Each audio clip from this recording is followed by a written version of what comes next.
السلام علیکم۔ ایک گاؤں میں ایک بہت ہی غریب آدمی اپنی بیوی کے ساتھ رہتا تھا۔ بیوی بہت فرما بردار اور نیک تھی، مگر عموماً شکایت کرتی تھی کہ دیکھو جی کئی سال ہو گئے، مکان بہت پرانا ہو چکا ہے، کافی جگہوں سے مرمت کی ضرورت ہے، مگر جانتی ہوں ہم یہ سب نہیں کر سکتے۔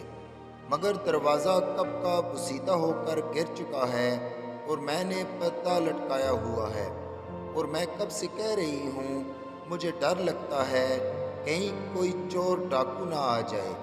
شور نے جیسے تیسے کر کے دروازہ لگا دیا۔ کچھ ہی عرصہ کے بعد شور کا انتقال ہو گیا۔ ایک دن ایک چور دیوار پلانگ کر اندر آ گیا۔ عورت نے چیخنا شروع کر دیا۔ لوگ اکٹھے ہو گئے۔ جب اس چور کے چہرے سے نقاب اتارا تو پتہ چلا وہ پڑوسی تھا۔ اس دن اس عورت کو پتہ چلا کہ چور کے لیے رکاوٹ دروازہ نہیں، شوہر ہوتا ہے۔